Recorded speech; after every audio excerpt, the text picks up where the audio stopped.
Hello guys, and welcome to another day with Zamalata. My name is Serge and welcome back to the Sprinter channel.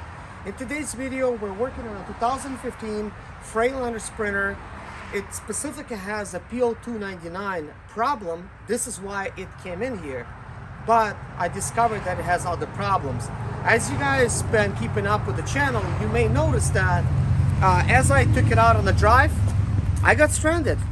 And it took me about 45 minutes to try to get it started, and no success. So if you watched that video, you probably already know what I'm talking about. If you haven't watched that video, take a look at that video. It's going to be linked in a description of this video. I'm going to provide a link to that specific video. Now, what's going on with that is that there's camshaft sensors that are bad and crankshaft sensors that are bad, and this van is throwing lots of code, but we're not going to try to waste your time with that just yet.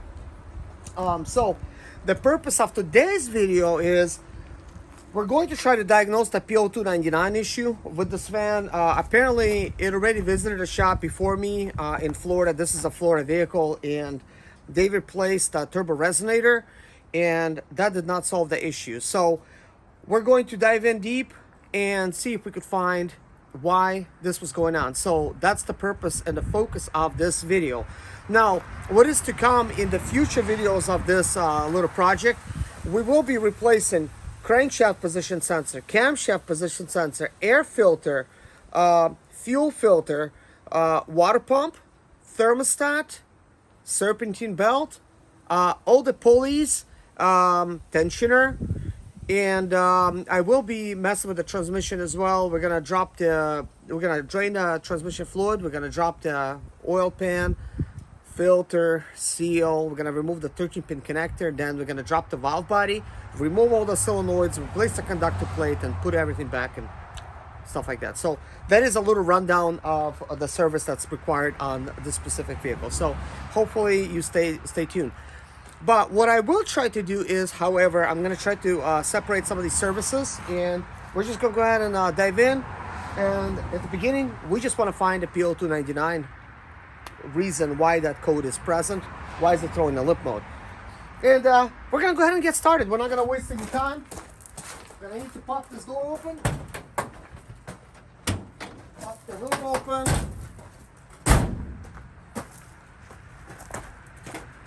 And I got everything ready, all my tools, on my workstation. So boom, let me get you closer to here and we'll get started. So as I'm going to be doing this work, I'm going to be talking about issues when it comes to P0299 so that you could learn from it, and it's going to help you in the future. So we're going to start at the very top with this big hose right here. So we have a flathead screwdriver portion over here, and we're going to go ahead and undo that.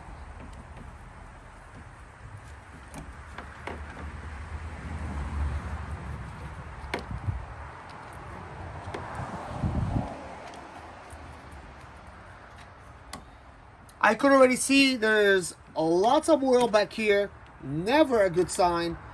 This means that there's a good chance we're actually losing some air over here somewhere on this side. There's really no reason for so much oil to be here. And I don't want to really remove the camera so much and show you all of these things, but I'm going to pop the stuff off. Let's see. All right, so when I said oil, if you could see this, look, there's oil everywhere and stuff like that. So if you can't see that in the video, you know, I'm sorry, I can't help you, I guess.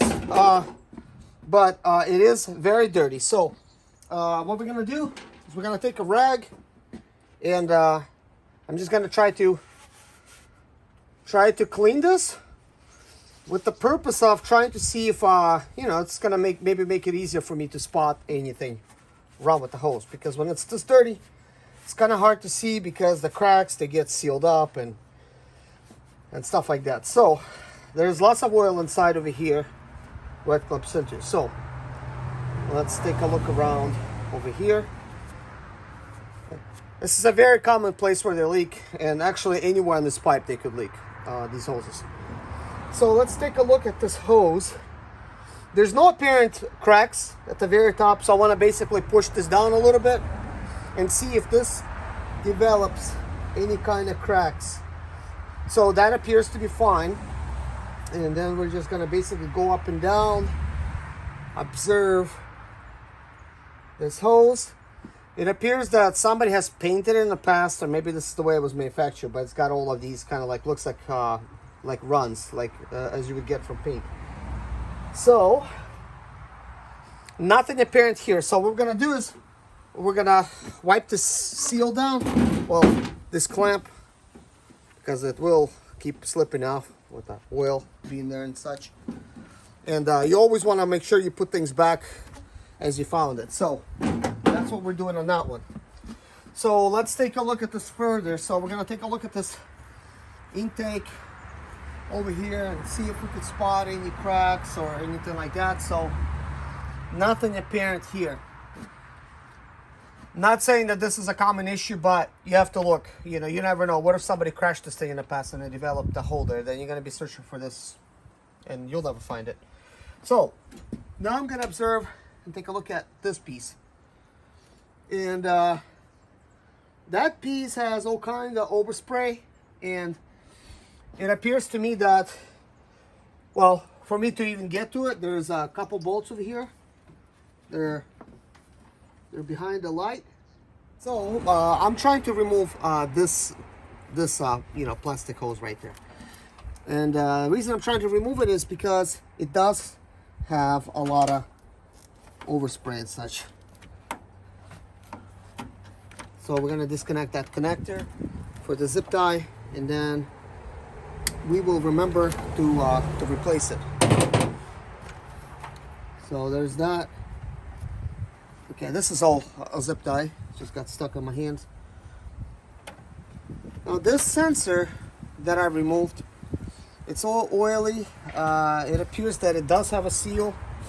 It removed actually very easily. Usually they're quite stuck, and I'm not sure why this was so easy to remove it.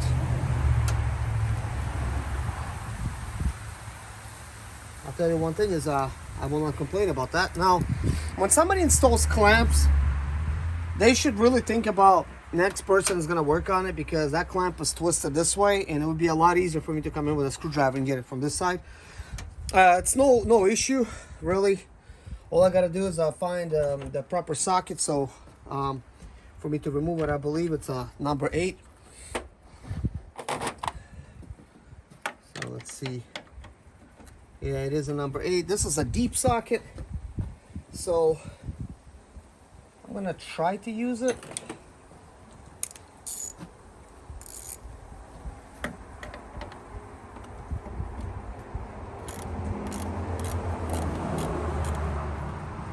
Yeah, it appears to be working. I thought we might not have enough room, but apparently we do have plenty of room.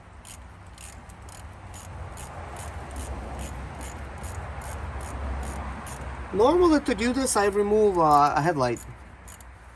And the reason behind that is, first of all, it's easier to remove it. Second of all, you could actually see what I'm doing. But obviously, I'm not saving any time by doing it.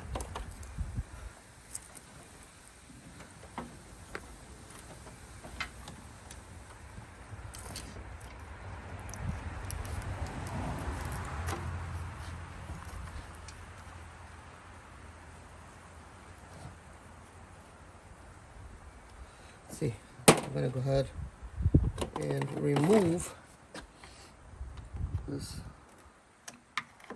little connector.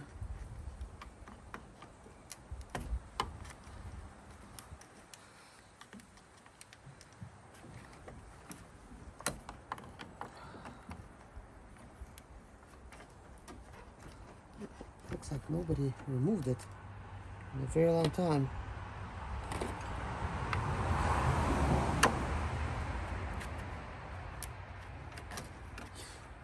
Okay, it appears to be slightly corroded. The reason I'm doing it is because just pushing these things out of my way as I'm trying to work on it. You know, I don't want to create too much stress when it comes to that. So it looks like we have another wiring job. This is probably not active today, which is it's not. As you can see, it's been cut. This was a grounding job. So now we're going to try to remove those bolts.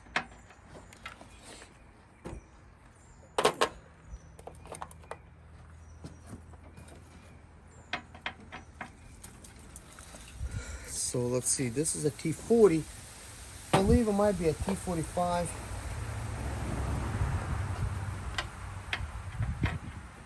T40 does fit, but not very snugly. So yeah, it is a T45. I do have this shorty here.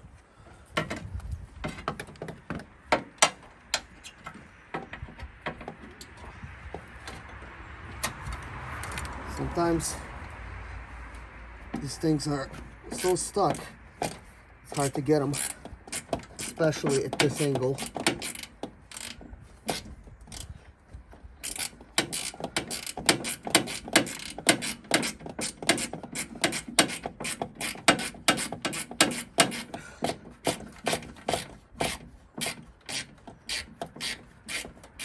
Oh, I already found the problem. Yep. It happens to be right at the center of the pipe. There's a big crack right there. And I do need to remove it in order to, well, remove the plastic one in order to fix it. So that's why you have to be observant when you see where all the oil overspray is, because it is very, very apparent that that's actually where it was leaking from.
Okay, so that is removed, and now it is time for me to pull this out of here. As you can see, this has, look at that. It's just crazy overspray. So I'm gonna have to clean this pipe up before I put it back. So you can see the crack is actually right there in the middle of the pipe. So take a look at that. You see there's a big line right there down the middle. Let's see, I don't want to really touch it, so